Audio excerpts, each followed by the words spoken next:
মরিচের বীজ থেকে চারা কিভাবে করব? এই প্রশ্নটা এই পর্যন্ত এত বেশি পেয়েছি, আমি খুবই অবাক হয়েছি। এটা অর্নামেন্টাল ফ্রান্সেস নাগামরিচের বীজ। মরিচ গাছের জন্য একদম ঝরঝরে মাটি নিতে হবে। তবে আমিও এবার ভুল করে ফেলেছি। এই মাটির সাথে লাল বালি ছিল, লাল বালির পরিমাণটা বেশি হয়ে গিয়েছিল। বীজ বোনার আগে মাটি ভিজিয়ে নিয়েছিলাম। এই যে দেখছেন, একটু গর্ত করে বুনেছিলাম। এরপরে আবার মাটি চাপা দিতে গিয়ে একটু বেশি ভিতরে দিয়ে ফেলেছি।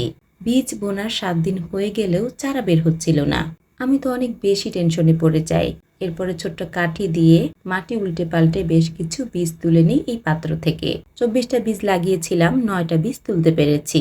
ওয়ান টাইম কাপে বীজগুলো মাটির উপরেই ছড়িয়ে অল্প একটু মাটি ছিটিয়ে দিই। খুব বেশি মাটি দেইনি, কারণ এত দিনে বীজ জার্মিনেট হয়ে যাওয়ার কথা। 2 দিন পরেই মাশাআল্লাহ চারা বের হয়ে গেছে। মরিচের বীজ ঝরঝরে মাটিতে লাগাতে হয়। মাটির খুব বেশি নিচে দেওয়া যাবে না, বীজ পচে যাবে। বীজ ছড়িয়ে অল্প মাটি ছড়িয়ে দিতে হবে। নরমালি 5-7 দিনে চারা বের হয়ে যায়, অনেক সময় 10 দিনও লাগতে পারে। এই ভুলের কারণেই ধরতে পারলাম অনেকের কাছেই মরিচের চারা কেন হয় না।